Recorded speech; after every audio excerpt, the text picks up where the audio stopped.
NAND gate দিয়ে OR gate বাস্তবায়ন। দুটি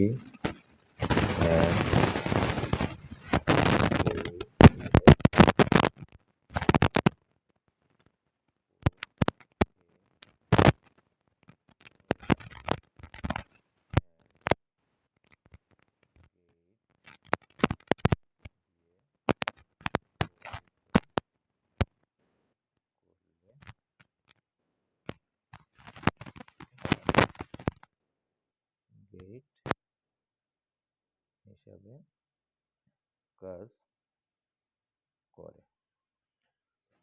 যেমন OR গেট হতে হলে দুটো চলক যোগ আকারে থাকতে হবে, কিন্তু এটাকে NAND গেট দ্বারা প্রকাশ করতে হলে আমাদের দুটো নট লাইন নিতে হবে। নট শব্দের অর্থ কিছুই না।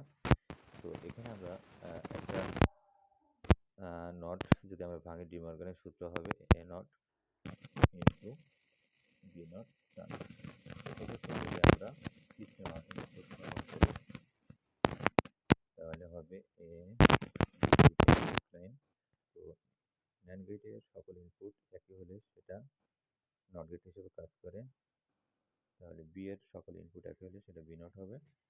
তো এক্ষেত্রে আমরা NAND গেটের দুইটা আউটপুটকে আমরা যদি আবার একটা NAND গেটের ভিতরে প্রবাহিত করি তাহলে সেটা হয় এ নট ইন্টু বি নট টান not.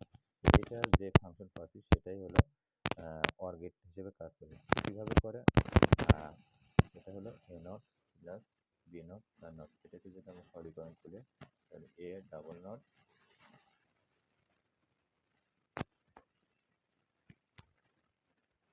A double not into B double not. তাহলে এখানে প্লাস চলে আসে। তো এক্ষেত্রে এ প্লাস বি থাকে, ডাবল নট উঠে গেলে আমাদের এ প্লাস বি থাকে।